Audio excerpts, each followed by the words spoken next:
অত সহজে নেওয়া যায় না, সিদ্ধান্ত নেওয়ার পেছনে কিছু নির্দিষ্ট কারণ থাকে। সুতরাং আমি যে সিদ্ধান্ত নিয়েছি সেই সিদ্ধান্তেই রয়েছি।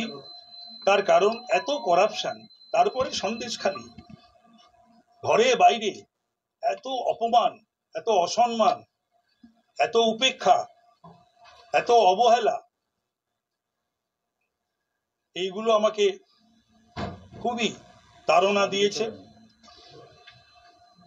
এবং আমার যারা রাজনৈতিক এবং অরাজনৈতিক শুভাকাঙ্ক্ষী, তারা গত 1.5-2 মাস ধরে আমাকে তারা বলছে, আমিও অনুভব করেছি, এবং বেশ কিছুদিন ধরে আমি একটা তফাতও মেনটেন করি। যেমন এই প্রথম জীবনে 96 থেকে আমি এমএলএ, এইবারেরই অধিবেশন, বাজেট অধিবেশন আমি সেরকম ভাবে করলাম না, করতে পারলাম না।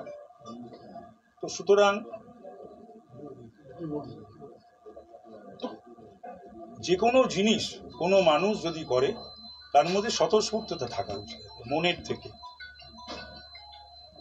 23-24 বছর তৃণমূলের সঙ্গে আমার সম্পর্ক, আমার যখন যা বলেছে বা আমি মনে করি, না বললেও আমি যেটা মনে করেছি আগবাড়িও আমি সেটা করেছি।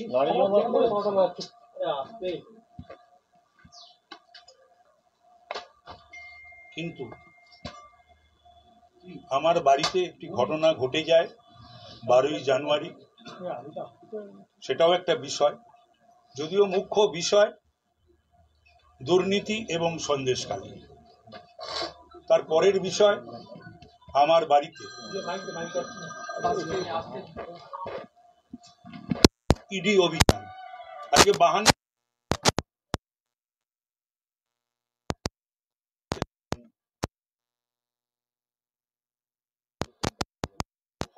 আমার পরিবারের লোককে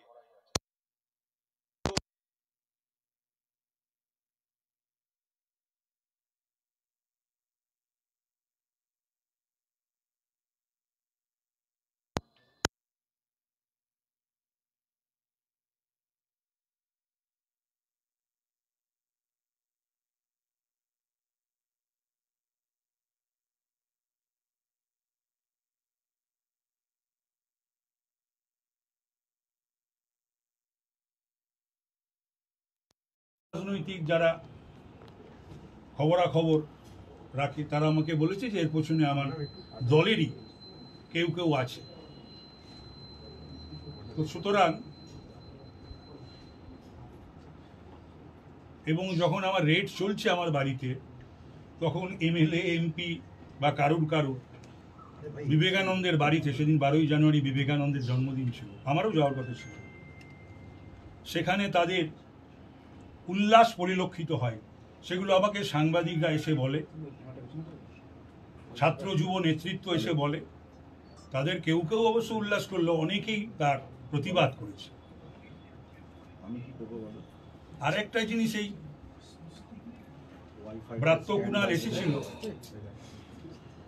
ওরা আমায় ভালোবাসে, ছোট ভাই। অবাক হয়ে গেলাম যে কুণাল তো আমাকে যাতে আমার সিদ্ধান্ত পুনর্বিবেচনার জন্য আমার কাছে অনুরোধ করতে এসেছিল, তখনই নাকি ওর কাছে দলের তরফ থেকে সুব্রত বক্সির শো কজ নোটিশ এসেছে। এই হচ্ছে দল, ও আমাকে বোঝাতে এসেছে আর ওর শো কজ নোটিশ পাচ্ছে। এই দলে যাদের সাসপেনশন হওয়া উচিত, শোকজ করা উচিত এবং বহিষ্কার করা উচিত, তারা বহাল তবিয়তেই থাকবে। আরো দুঃখের বিষয়, মাননীয় মুখ্যমন্ত্রী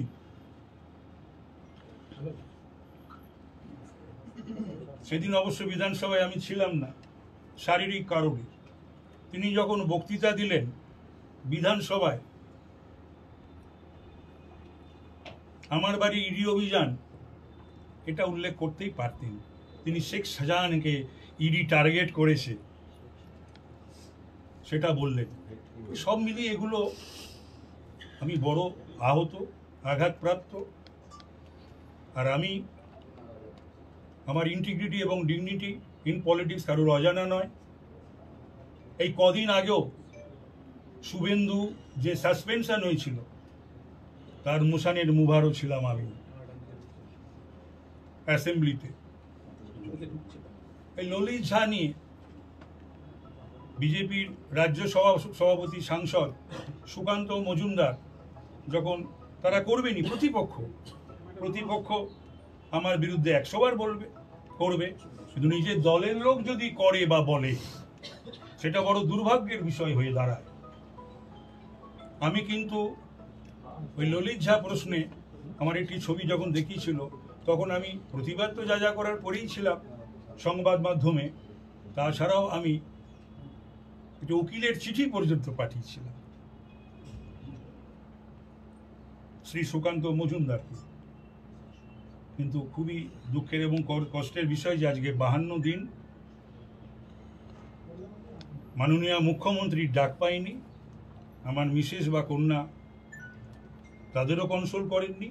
অথচ অনেকের সম্বন্ধে আমার ভালো লাগে যখন উনি তাদের পাশে দাঁড়ান, তাদের কথা বলেন, আমার খুব ভালো লাগে।